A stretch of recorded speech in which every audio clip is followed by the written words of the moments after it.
आज हमारे बीच गया जिला के इमामगंज प्रखंड के एकम्बा गांव के अंकित कुमार मौजूद हैं, जो 12वीं बिहार विद्यालय परीक्षा समिति के टॉपर वेरिफिकेशन में शामिल हुए हैं।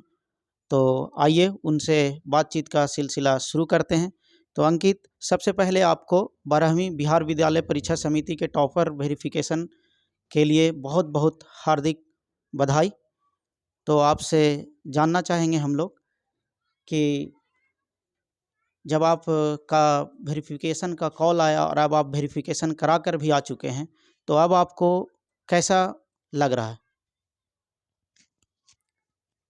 बहुत बहुत धन्यवाद आपका महाशय।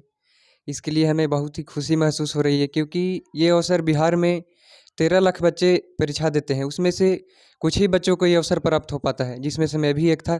तो इसके लिए मुझे बहुत ही खुशी महसूस हो रही है महाशय। बिल्कुल, किसी भी छात्र के लिए बहुत ही गर्व का ये क्षण होता है।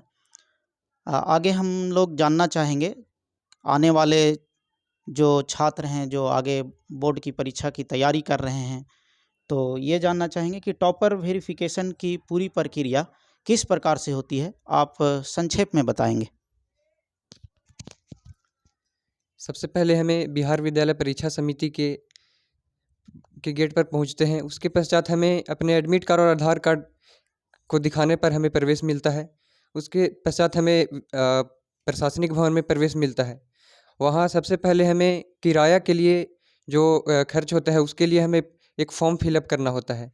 उसे फिलअप करने के बाद हमें रजिस्ट्रेशन करवाना होता है, जिसमें सिग्नेचर करने के पश्चात उसमें से सीरियल नंबर, रोल नंबर और रोल कोड के साथ एक पर्ची दिया जाता है। उसके बाद हमें जब हमें इंटरव्यू के लिए बुलाया जाता है, तो उसको लेकर के जाना होता है, जहाँ हमें हमारे विषय के बारे में पूछे जाते हैं, हमारे डेट ऑफ बर्थ के बारे में पूछे जाते हैं। उसे वेरीफाई करने के बाद हमें कैमरे के सामने इंट्रोडक्शन देना होता है। आप जिस भी भाषा में सहज हो, हिंदी या अंग्रेजी, उसमें आप इंट्रोडक्शन दे सकते हैं। ये प्रोसेस कंप्लीट करने के बाद हमें इंटरव्यूअर पैनल के सामने सभी जितने भी विषय के वहाँ शिक्षक होते हैं, उनके समक्ष हमें अलग अलग विषय के लिए साक्षात्कार देने के लिए बुलाया जाता है। तो ये प्रक्रिया संक्षेप में इन्होंने बताया।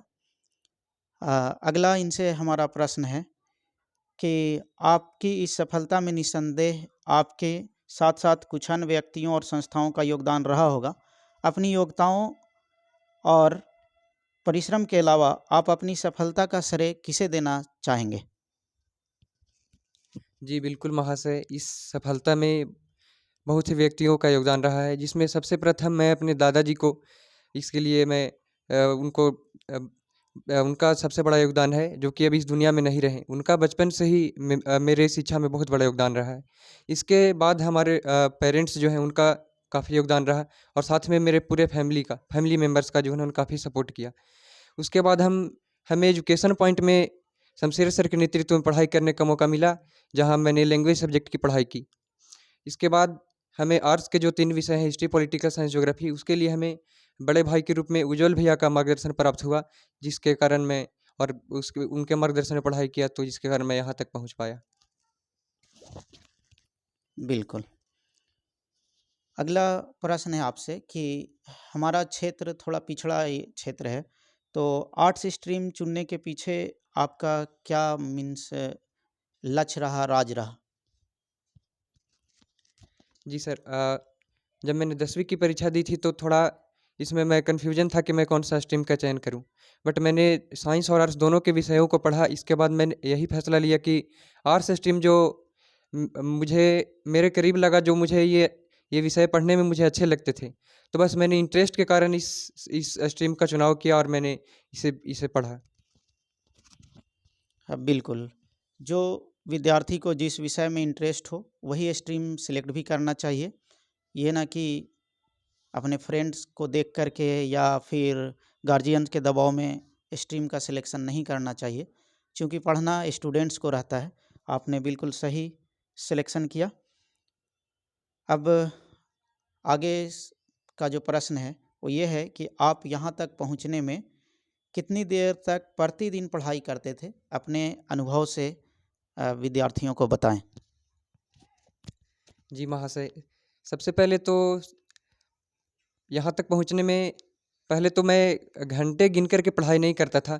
डेली का जो लक्ष्य होता था कि मुझे आज इतना ये बुक पढ़ना है, आज ये टॉपिक क्लियर करना है इस बुक में, तो मैं उस अनुसार मैं अपना प्लान बनाता था। लेकिन आम तौर पर देखा जाए तो मैं प्रतिदिन 5 से 6 घंटे पढ़ाई करता था इसके लिए। सब्जेक्टिव क्वेश्चन के लिए राइटिंग स्किल की बात की जाती है, तो आप उसमें क्या अलग करते थे, यूनिक क्या करते थे, और क्या ये वास्तव रूप से ये ज़रूरी भी है कि राइटिंग स्किल वहाँ पर दिखाना पड़ता है? राइटिंग का भी कोई रोल रहता है टॉपर वेरिफिकेशन में कॉल आने के लिए? जी सर, लिखावट का बहुत बड़ा योगदान होता है। इसके साथ-साथ आपका लिखावट और कंटेंट के साथ-साथ आपको अपनी कॉपी को बिल्कुल अलग दिखाने का प्रयास करना होगा, क्योंकि आपकी कॉपियाँ बहुत सारे स्टूडेंट के साथ में ही आपका कॉपी होता है। तो उसके लिए आपको अलग दिखाने के लिए कुछ अलग कॉपी में करना होगा, जैसे कि अंडरलाइन करना या फिर सजावट करना, उसमें अलग-अलग तरीके से नीचे पीटीओ लिखना इस प्रकार से, और टॉपिक को ब्लैक पेन से लिखना, इस प्रकार की सजावटें करनी होती है ताकि आपके शिक्षक आपके राइटिंग और लिखावट के साथ आपके जो कला है उसको पहचाने और मार्क्स देने में कोई भी संकोच ना करें। हाँ, बिल्कुल। अगला प्रश्न है कि आप हमारे क्षेत्र इमामगंज विधानसभा के छात्र-छात्राओं के लिए क्या संदेश देना चाहेंगे? जो मेरे भी छोटे भाई-बहन आने वाले हैं, 12th क्लास में पढ़ाई करेंगे, उनके लिए मैं यही संदेश देना चाहूँगा कि 10th पास करने के बाद वो स्ट्रीम के सिलेक्शन में क्लियर रहें। समाज और घर के दबाव से उसका चयन ना करें। जो उनके इंटरेस्ट, जो भी अच्छे सब्जेक्ट लगते हैं, साइंस हो, कॉमर्स या आर्ट्स हो, उन्हीं सब सब्जेक्ट का चयन करें। उसके बाद दृढ़ इच्छा शक्ति और संकल्प के साथ पढ़ाई करें ताकि वो भी पहुँच सके। इसके लिए कोई दूसरे ग्रह से व्यक्ति नहीं आते हैं इसके लिए जो टॉपर वेरिफिकेशन है या टॉपर में जो भी बनते हैं। तो इंटरेस्ट के साथ पढ़ाई करते रहें। हाँ, बिल्कुल। तो इस प्रकार से हम लोग बातचीत कर रहे थे अंकित कुमार से। तो एजुकेशन पॉइंट इमामगंज संस्थान आपके उज्जवल भविष्य की कामना करता है। हमारी शुभकामना है कि आप टॉप 3 रैंक में शामिल रहें। May you rock you in your future endeavours. जी सर, बिल्कुल धन्यवाद आपका महाशय। और जिस प्रकार का साक्षात्कार वहाँ गया है, बिल्कुल उम्मीद है कि मुझे टॉप 3 के अंदर बिहार में रैंक प्राप्त हो। बहुत-बहुत धन्यवाद आपका महाशय।